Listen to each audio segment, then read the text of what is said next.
This is the Backbone PlayStation Edition. This is my iPhone 12 mini.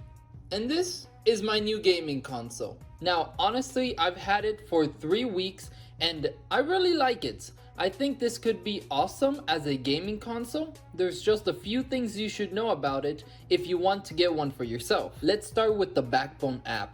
The reason being that I just don't use it. I'm used to launching my games like any other app, and I don't record or stream my gameplay or have any friends that own a Backbone. So most of the features of the app are useless to me. However, I have been using the app for the search feature. It's been very useful for finding games compatible with controllers in the App Store.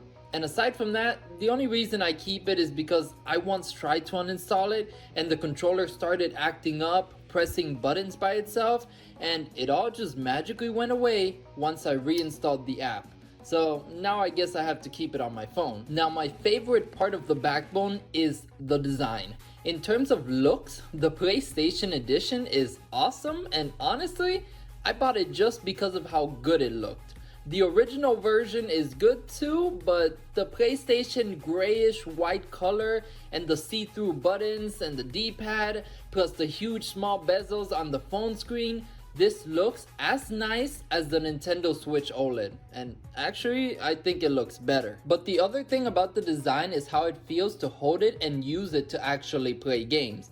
And it does feel pretty good, definitely a premium mobile controller.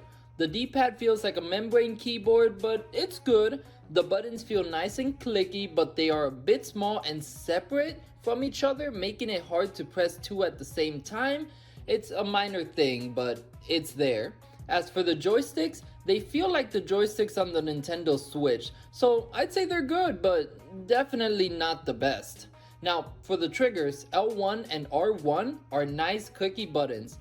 But wow, L2 and R2 feel like I'm not pressing anything at all. No membrane feel, no tactical click, and pretty much no resistance at all. Definitely weird, but I'm okay with it because it's a really lightweight system. With my iPhone 12 mini, it weighs less than that of a Nintendo Switch Lite, and with my girlfriend's iPhone 12 Pro Max, it weighs just over what the Switch Lite weighs, while having much more power and a significantly bigger screen. But take out the phone and honestly, it's a bit bulky. Not as easy to throw in your pockets like the Nintendo Switch Joy-Cons or like a PlayStation Portable, making it harder to take it with you everywhere. Plus, having to remove the case really doesn't help that. And neither does the battery drain this has. So the Backbone doesn't have its own battery, it uses the phone's battery. And that's fine, it's minimal really. But if you just leave your phone connected to it and you're not playing any games, you will still see your battery draining anyways, which has drained my phone overnight a few times, and it's a minor issue, but I wish it had a standby mode like the phone does so that it doesn't drain your battery to zero. So how's my experience with it been so far? I've absolutely loved it. My girlfriend has loved it even more than me. We got it with 3 months of Apple Arcade and she's been playing a little Sasquatch game, like a ton.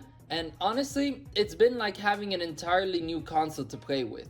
But I've learned that game streaming isn't good enough yet, and I don't like not owning my games. So I've been trying to buy more games, and I found the biggest issue with my Backbone controller. And that's that I did not buy it for Android. One of the best uses for it is emulation, and that's not easy or even that good on iOS. So I'm missing out on a perfect use case for this. Game Boy games, DS games, PSP games, GameCube games, and in a couple years, maybe Nintendo Switch games.